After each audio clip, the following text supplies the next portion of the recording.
think about investing today, it tends to be all about outperforming the market. It tends to be about making more money. And it tends to be about picking and choosing the right stock, the right mutual fund versus an ETF, the right money manager. And that has worked, I was going to say well for the population, but frankly, has worked okay for the population. Why?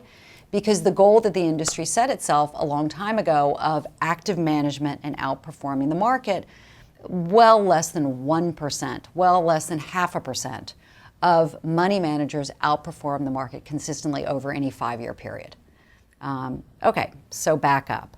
When we did our research with women, the concept of beating the market fell completely flat. The concept of winning fell flat. In fact, even the concept of making more money fell pretty flat. Sort of surprisingly to me, it seemed like a pretty good goal. What worked for women were actual goals. So, okay, if I'm going to put my money aside and invest my money, I want to be able to, in X number of years, buy my dream home, have a child, start a business, retire well, take that trip around the world that I wanted to. And so we found that women tend to be more goals-oriented and focused than men. Another finding for us, men tend to, if you ask them the question about their risk tolerance, which by the way, the whole industry does, men will answer. By the way, they don't know what it is. We only ever learn what our risk tolerance is really when we go through downturns. But women we found were, oh my gosh, you know what? I'm going to think about that. Let me think about that and I'll get back to you. And they never do. It really shuts down the conversation.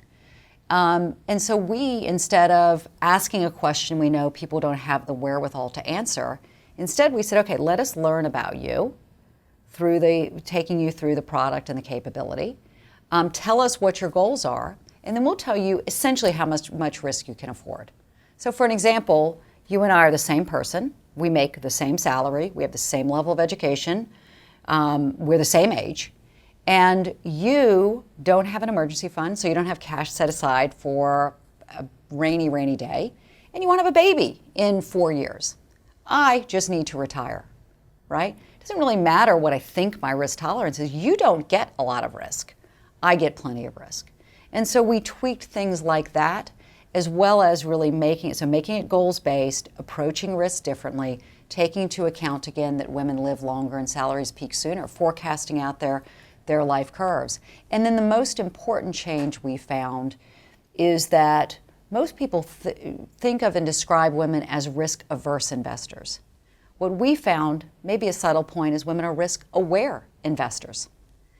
And what they wanted was not, hey, explain risk to me in standard deviation and let's really go through that statistical analysis, but more, hold on, how bad can it get? And so what we do is we track women to their goal, and say in X% of markets it could be this bad and Y% that bad. And if you fall off track to reaching your goal, we'll reach out to you, tell you you're off track, and tell you what you have to do to get back on, deposit another $1,000, retire 6 months later. So those are a few of the differences, some of which are straightforward and others of which are more subtle, that we found were barriers from keeping women from investing. So I'm the co-founder and CEO of Ellevest, which is a digital investment platform for women. If you had told me a couple of years ago that I should build a digital investment platform for women, I would have told you were sexist. I would have told you it was a really stupid idea. And I would have probably been somewhat disdainful to you about it. And would have said, women don't need anything different from men. What do you think, our lady brains can't handle the big man brain numbers? But then, one morning I had an insight, which is the retirement savings crisis in this country is really a woman's issue and a woman's crisis. We retire with 2/3 the money of men, and we live 6 to 8 years longer. 80% of nursing home residents are women. So it really is, while we're not used to thinking about it through a gendered perspective, it is really a woman's issue. That changes the solutions. They go from being all about tax increases and entitlement cuts to being about women having more money. So how do we get women more money? Well, there are a lot of people working on the gender pay gap and the gender work achievement gap, but it struck me at about the same time that there's a gender investing gap, that it cost women hundreds of thousands of dollars, some women millions of dollars over the course of their lives because they don't invest as much as men do. We women tend to blame ourselves. I need more financial education. I really need to dig in and do this. I just have to find the right company. But it struck me as I sort of dug into it that maybe the problem is not ours as women. Maybe the challenge is that it's an industry that's by men for men, that 86% of financial advisors are men, and that number has held steady for forever. And as a result, it just fits men better. And the words they use, beat the market, outperform, pick a winner, are words of war and sports. The investing TV is like watching sports Sunday, and the industry symbol is a bull, so it's a phallic symbol. So in every way, it's sort of set for men. Include the fact that men will invest through jargon and women won't.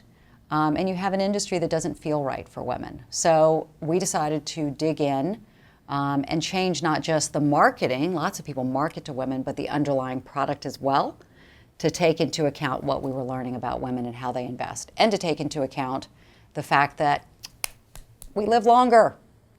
That's important when you're forecasting how much income you need for retirement. Our salaries peak sooner. That's completely unfair, but is important when putting together financial and investing plans.